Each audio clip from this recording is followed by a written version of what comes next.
Nothing changes.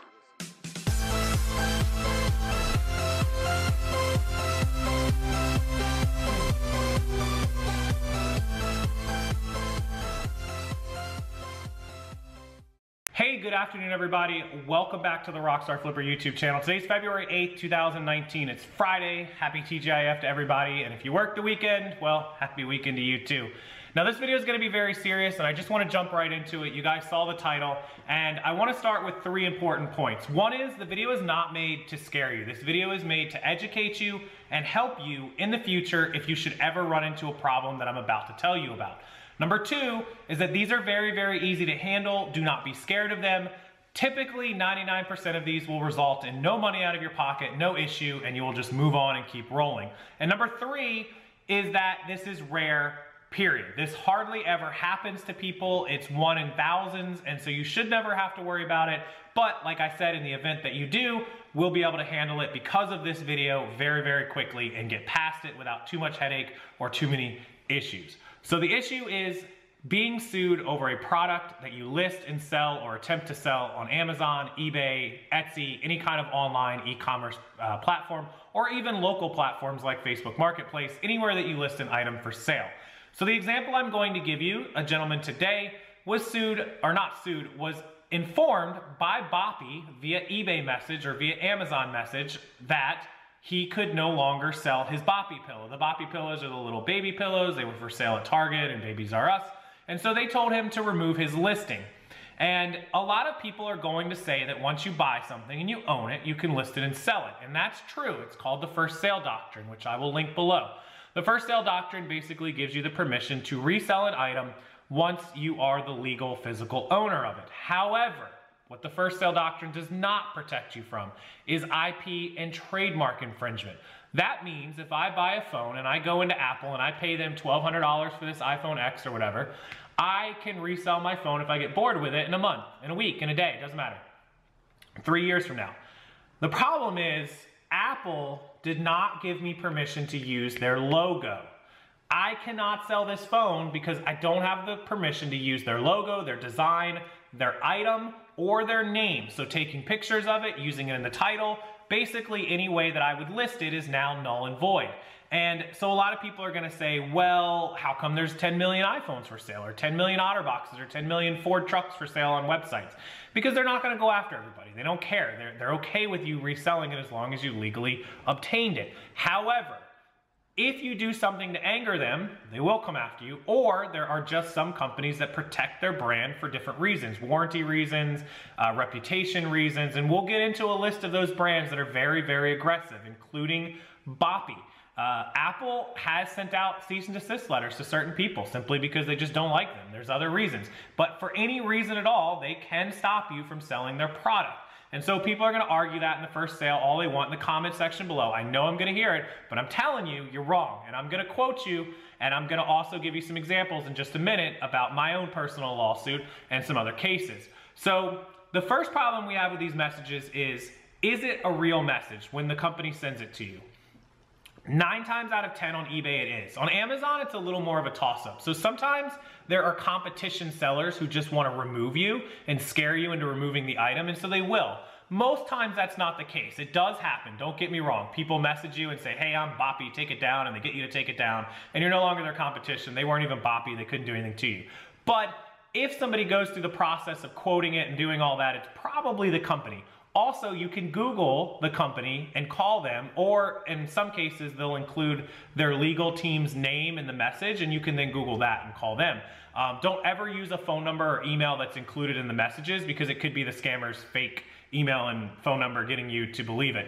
Always go in and look up the numbers yourself and call them yourself or message them. So once we get past the part of deciding if it's real or not, and I advise you to always assume that it's legit because most of the time it is. Now we need to remove the item. A lot of people are gonna say they'll have to go through eBay or Amazon, and that is not true. They don't have to contact eBay, they don't have to contact Amazon.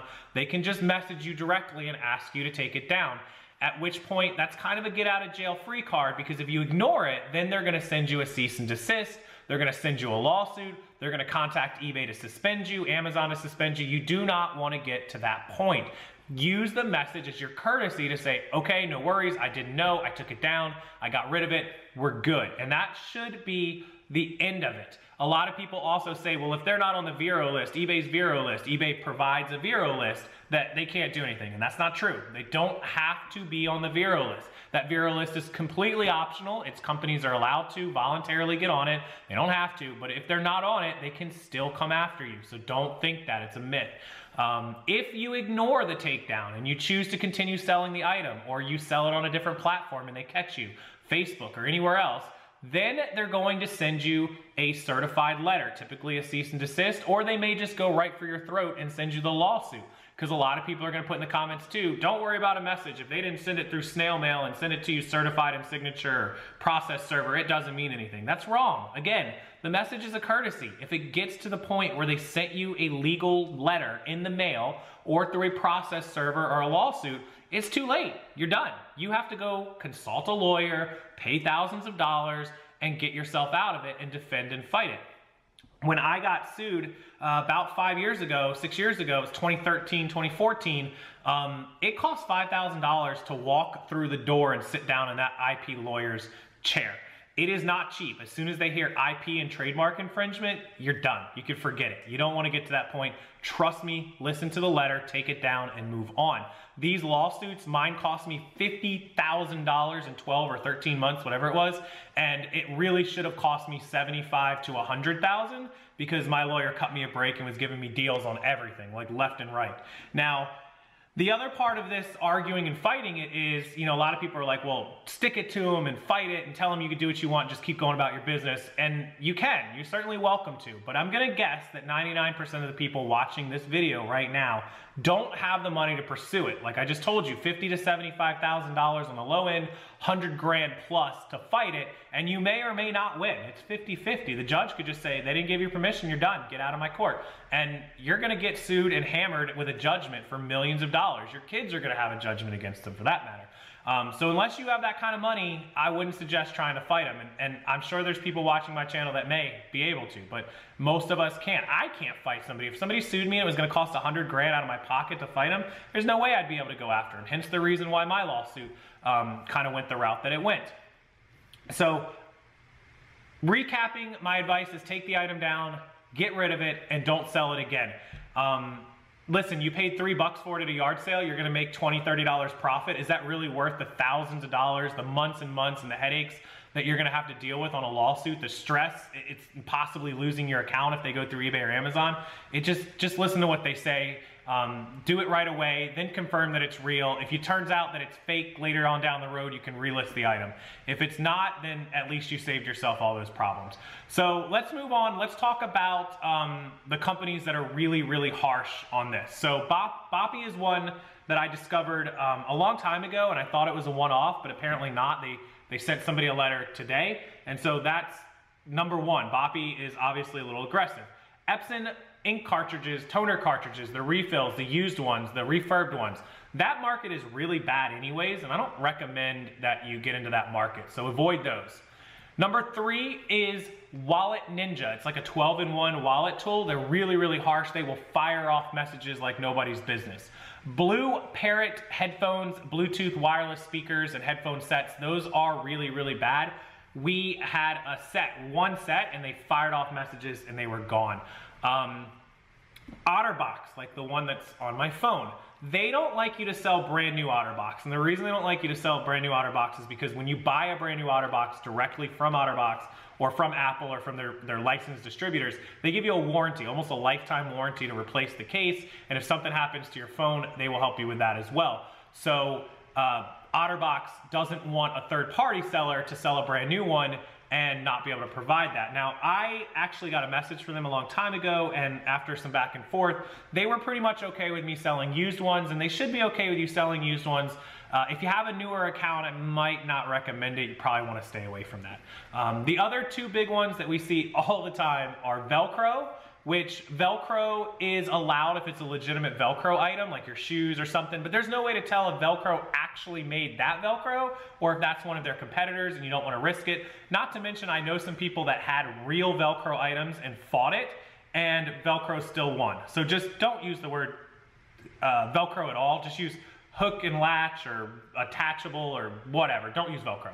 And the second one is onesie, like a little baby's onesie. Use the word bodysuit or one-piece outfit. Onesie is owned by Gerber, and they only want you to use onesie on Gerber products, but I've even seen the Gerber onesies get taken down. So don't mess with Gerber and onesie, they don't like it.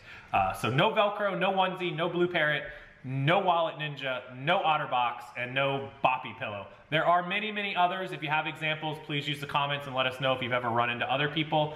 I know I had an issue with a Minecraft shirt, but it was totally unlicensed. So anything unlicensed, be careful of.